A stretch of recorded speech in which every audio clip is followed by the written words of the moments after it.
Hello everyone, how are you all? I hope you all good and welcome to Current Affairs in Flux. Let's begin today's daily current affairs. December 16th, we observe Vijay Divas and it is also known as Victory Day and it is celebrated in India every year on 16th of December. And this year it marks the 50th anniversary of the Vijay Divas, where this day is observed to commemorate the service and sacrifices of the gallant men of the Indian Armed Force over Pakistan war in the year 1971. Next one. British Indian Leena Nair is the new global CEO of Channel.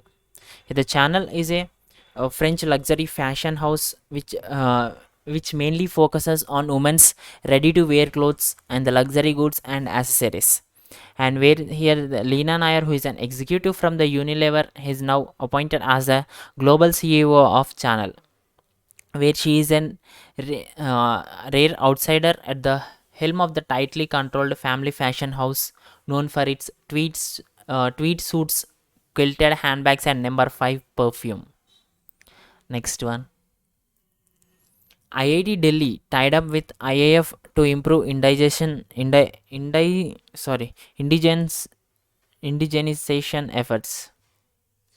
Yeah, the IIT Delhi has signed an memorandum of understanding with the Indian Air Force to support requirements towards the indigenous solution in various weapon systems. Under this MOU, the IAF has identified key focus areas on involving the development of technology and finding indigenous solution towards the sustainable sustenance of various weapon systems. And this partnership between these two will also boost the efforts by base repair depots of maintenance command IAF. Here, the chief of air staff is Vivek Ram Chaudhary, and the motto of IAF is "Touch the sky with glory." Where we observe IAF in that is Indian Air Force Day is observed every year on 8th of October. Next one. Uttarakhand. Uttarakhand's Ascot Wildlife Sanctuary declared as eco-sensitive zone. Here, the Ministry of Environment, Forest and Climate Change, Bhupendra Yadav, has now declared that Ascot Wildlife Sanctuary as a eco-sensitive zone, and this wildlife sanctuary is in at Pithoragarh district of Uttarakhand, and the area maybe extends from 0 to 22 kilometers around this sanctuary. And this sanctuary was established to protect the endangered flagship species musk deer and its habitat, whereas this wildlife sanctuary is also known as Musk Deer Park.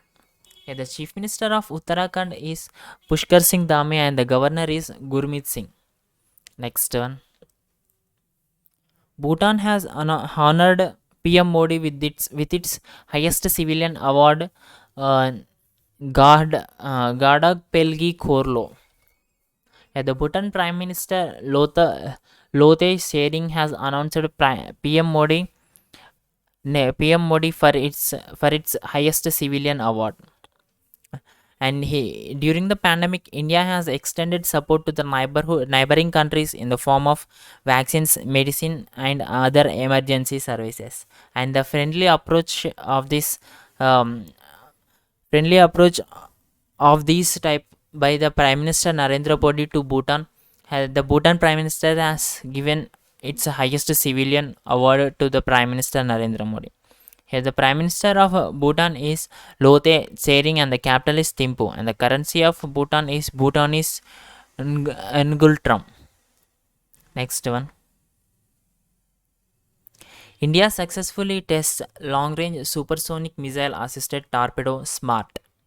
Here, the full form of SMART is supersonic missile-assisted torpedo, and now India has successfully testified this SMART from the Balasore coast in the Odisha. And this weapon system is developed by the DRDO for the Indian Navy, where it has been designed to enhance the anti-submarine warfare capability far beyond the conventional range of the torpedo. Next one. The 7th edition of India International Science Festival begins in Panaji. Yeah, the Union Minister of State Science and Technology, Dr. Jitendra Singh, has inaugurated the seventh edition of the India International Science Festival at Panaji in Goa. And theme of this day, 4 day science, and this 4 day science festival is celebrating creativity, science and technology, and innovation for a prosperous India. Whereas the first India International Science Festival was held in the year 2015 at IIT Delhi, and the main aim of this festival is to bring the bring into the use of innovations by the people and the developed technology which is affordable to the masses. Next one. ADB projected growth forecast for 2021-2022 for India at 9.7 percentage, where the Asian Development Bank uh, gi- has dropped the India GDP growth from 10 percentage to the 9.7 percentage for the 2021 and 2022, and it has unchanged its growth percentage for the year 2022 would be 7.5 percentage. The president of ADB is Masatsuko Osakawa, and it is headquartered in Manila, Philippines. Next one. BCCI forms Committee for Differently Abled Cricketers. The Board of Control for Cricket in India has formed a committee for the differently abled cricketers of the country, and this committee has been recommended on on the basis of Justice Lodha Committee, and the proposal was approved by the BCCI President Saurav Ganguly and the Secretary Jay Shah. Next one. A book titled Pride, Prejudice and Punditry, authored by Shashi Tharoor. The Shashi Tharoor, who is a former Union Minister of and Lok Sabha member of Parliament, and he has released his 23rd book, which is titled with Pride, Prejudice and Punditry, and it was launched in Hyderabad, Telangana, where he was in this book he has written there are 10 sections, which each section has divided to the different topics like modern India, history and the Indian politics, where he was also receiver of the Sahitya Academy Award in the year 2019, and the books and his book marks the culmination of over 50 years of Dr. Tharoor's writing. Next one. Thank you everyone. Stay safe and stay strong.